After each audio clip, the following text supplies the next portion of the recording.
आज हम करेंगे आयुर्वेद में युक्ति प्रमाण की उपयोगिता। तो यानी 4 प्रमाण हैं, आप्तोपदेश, प्रत्यक्ष, अनुमान और युक्ति। तो इनमें से युक्ति प्रमाण का आयुर्वेद में क्या महत्व है? तो आयुर्वेद के 2 उद्देश्य हैं, स्वस्थ के स्वास्थ्य की रक्षा करना और रोगी के रोग को दूर करना।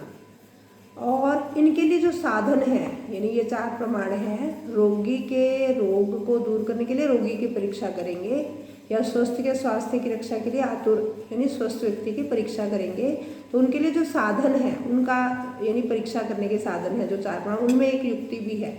तो अब स्वस्थ की परिभाषा है समदोषा, समअग्नि, समधातु, मलक्रिया, प्रसन्न आत्मा, इंद्रिया मना, स्वस्थ इत्यभिधीयते। यानी जिसके दोष, धातु, मल सभी सम हों, आत्मा, मन, इंद्रिया प्रसन्न हों, जिसके अग्नि समान हो, सभी क्रियाएं समान रूप से होती हो, उसे हम स्वस्थ कहते हैं। परंतु उस स्वस्थ के स्वास्थ्य की रक्षा के लिए हमें क्या देखना पड़ता है कि उसकी आहार वो कितनी मात्रा में ले रहा है, उसके आहार लेने का क्या तरीका है, द्रव्यों की लघुता, द्रव्यों की गुरुता, यानी कि ये सब यानी युक्ति प्रमाण के द्वारा ये सब हमें समझ में आता है कि स्वस्थ के स्वास्थ्य की रक्षा के लिए उसे कितना व्यायाम करना है, कितना आहार लेना है, कौन से आहार या विहार उसके लिए पथ्य है, कौन से अपथ्य है। तो यानी दिनचर्या, ऋतुचर्या, विरुद्ध आहार सभी के बारे में जानने का या आहार सात्म्य की व्यवस्था का जो आधार है वो युक्ति ही है। दूसरा है कि अभी जो आधुनिक युग है वो प्रैक्टिकल इम्प्लीमेंटेशन को यानी उसको एज ए प्रूफ चाहिए उसको। तो युक्ति प्रमाण जो है ये प्रयोगात्मक साक्षी है, यानी प्रैक्टिकली हम उसको इम्प्लीमेंट करते हैं तो ये आधुनिक युग के मुताबिक भी ये फिट बैठता है। और विषयों की उपादेयता और अनुपदेयता यानी जो ज़रूरत नहीं है वो भी युक्ति के आधार पर हम डिसाइड करते हैं। पदार्थों की, तत्वों की सिद्धि भी युक्ति द्वारा करते हैं, रोग रोगी परीक्षा हो, औषध निर्माण हो, तो सब में युक्ति की जो है प्रधानता देखी जाती है। इसके अलावा देखो युक्ति जो है पराधी गुणों में भी युक्ति का वर्णन है। और उसमें क्या है कि अगर हमने कोई फार्मूलेशन बनानी है रोगी के अनुसार या उस फॉर्मुलेशन यानी औषध योग के आधार पर उसमें कंटेंट्स अलग अलग लिए जाते हैं, अग्नि कितनी देनी है, कैसे उसको बनाना है, तो इस सारे के लिए युक्ति का प्रयोग होता है।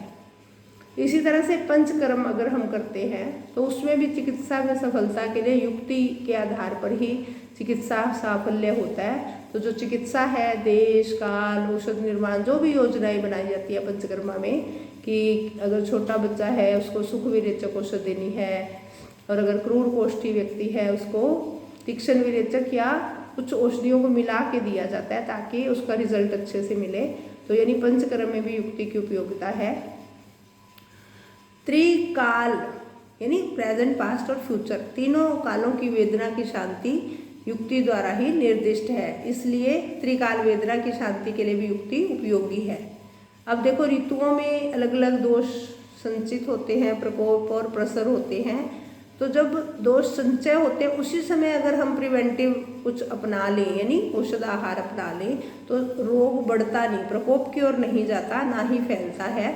तो युक्ति पूर्वक दोषों से उत्पन्न होने वाले विकारों से बचने का उपदेश युक्ति में दिया गया। ऐसे मानस रोगों से बचने के लिए रजतम यानी इनसे बचने का उपदेश भी युक्ति पर आधारित है। अब जो चतुष्पाद है, विषक द्रव्य, उपस्थाता, रोगी, तो ये सब अगर युक्ति पूर्वक अपना काम करेंगे, युक्ति युक्त होंगे, 4 गुणों से संपन्न होंगे तो हमें चिकित्सा की सफलता होती है। इसीलिए युक्तिज्ञ, युक्ति को जानने वाला जो फिजिशियन है वो वही सफल चिकित्सा करने में सक्षम होता है।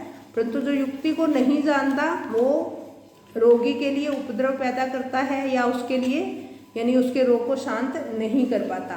विद्या, वितर्क, विज्ञान, स्मृति, तत्परता, क्रिया, ये सब चिकित्सा के लिए अनिवार्य गुण हैं और ये सब युक्ति के साधक हैं। इसलिए चिकित्सक अगर युक्ति को जानता है तो वह आयुर्वेद को भी जानता है। तो युक्ति प्रमाण को आयुर्वेद में विशेष रूप से स्थान प्राप्त है। अब पंचकर्मा में एक कल्प स्थान में दिया हुआ सूत्र अल्पस्य अपि महार्थत्वं प्रभूतस्य अल्पकर्मताम कुरियात संयोग विश्लेष काल संस्कार युक्ति भी। अब इसका मतलब क्या है? अल्पस्य अपि, यानी अगर कोई वैद्य बहुदोषज रोग में अल्प मात्रा में औषध देता है तो भी रोग ठीक नहीं होगा, या अल्प दोष व्याधि में अति तीक्ष्ण या अति मात्रा में औषध देता है तो वह रोगी के प्राणों के लिए हानिकारक हो सकता है। तो वैद्य को विभिन्न औषधियों का संयोग और विभाग, यानी कौन सी औषधि डालनी है, कौन सी कम करनी है, किसमें कौन सा संस्कार करना है, उसी के अनुसार औषध को लेना है और उसके लिए युक्ति का प्रयोग किया जाता है। क्योंकि अगर वैद्य अल्प औषधि का प्रयोग करेगा तो वह रोग को ठीक नहीं कर सकता। यदि वैद्य ज्ञान शास्त्र में निपुण है और वैद्य उपचार गुणों में निपुण है तो उसे प्राण बीसर वैद्य कहा जाता है। तो युक्ति शब्द का प्रयोग पराधी गुणों में, वाद मार्गों में भी हुआ है और अनुमान प्रमाण भी तर्क के लिए युक्ति की अपेक्षा करता है।